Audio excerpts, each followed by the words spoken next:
Hey everybody, Chad Wesley Smith here, bringing you part 5 of our 5 pillars to great squatting technique series. Today, I'm joined by USAPL American record holder in the squat, Kristen Dunsmore. Kristen has squatted 172.5 kilos, 381 pounds in the 63 kilo class at 138.8 pounds body weight, or maybe 138.79 pounds body weight.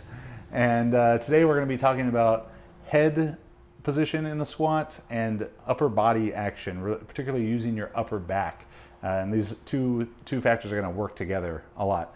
So we've talked about setup, breathing, confidence and speed of descent, foot pressure and knee position, and now finally talking about the head and again using the upper back in the squat.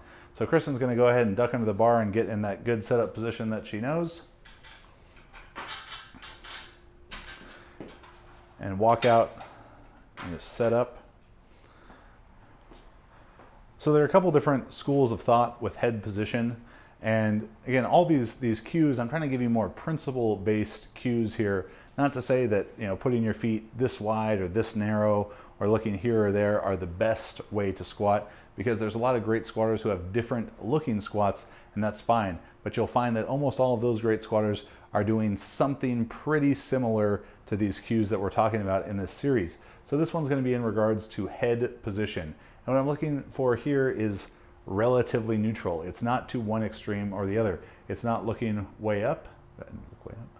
It's not looking straight down at the ground in front of them, but it's keeping a relatively neutral position from the top of the head down through the back. And the way that I like to think of it is that the head and the shoulders are like a unit. So if you were to imagine that you're wearing a neck brace, and once you pick that head position, if it's slightly up or slightly down or somewhere in between there, all of those are fine, but wherever it is, you want to lock it into position.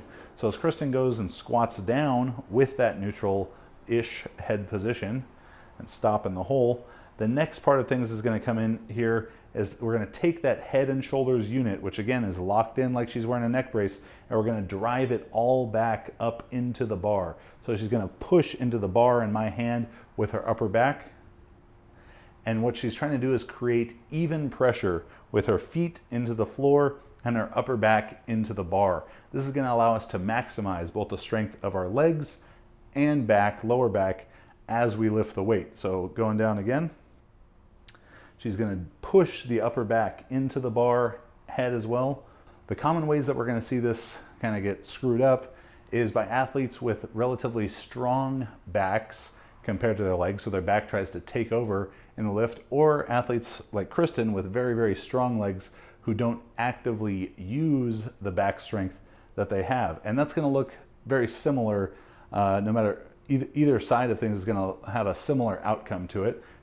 Kristen's going to squat down, and if she fails to push hard with the back, the hips are going to rise fast, the knees are going to shift backwards, and she's not going to be able to utilize her great leg strength in the squat, and the back and hamstrings are going to try and take over at angles that they are not the most well suited to take over with. So Kristen's got great upper back position in the setup. Head relatively neutral, locked into place like she's wearing a neck brace. A slight upward movement of the head might happen for a lot of people out of the hole, but you don't want to get into an extreme position of really craning the head back, even though that could happen at absolute maximal lifts because it's going to drive some extensor tone, but don't make it a habit. So we've got the head locked in a position. Head and shoulders are like a unit. She goes down. She pushes that whole upper back unit into the bar. And something that I like to do with this, and something that helped this cue really click for me, is during lighter warm-up sets to almost over-exaggerate it to where I would go down and I'd let the bar round me over a little bit so I could really drive almost like I was trying to throw the bar off of my upper back. So this is sort of the last piece to great squatting technique. You know, I've been fortunate enough to be able to travel all around the world coaching hundreds of clinics at this point, and this is one of the things that really seems to be done wrong by a lot of people, ones who want to look way down or ones who want to look way up, and that they fail to utilize their back strength in the squat. So they lose that torso angle and they're not using their legs and and back in synergy.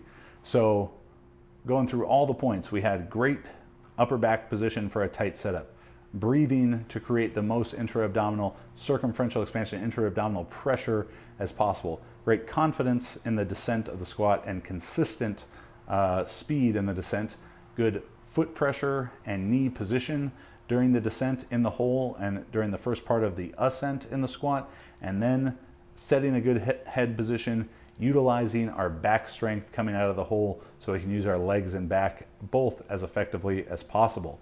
Hopefully you learned some good stuff from this series. If you want to learn more from us, check out all our different ebooks. Visit us at juggernautcoaching.com. And if you enjoyed the video, subscribe to the channel. Thanks for demonstrating, Kristen. Get expert program design, video analysis, and guidance for powerlifting and weightlifting, whether you're a beginner, intermediate, or advanced athlete, through Team Juggernaut's online coaching. Click Learn More to sign up.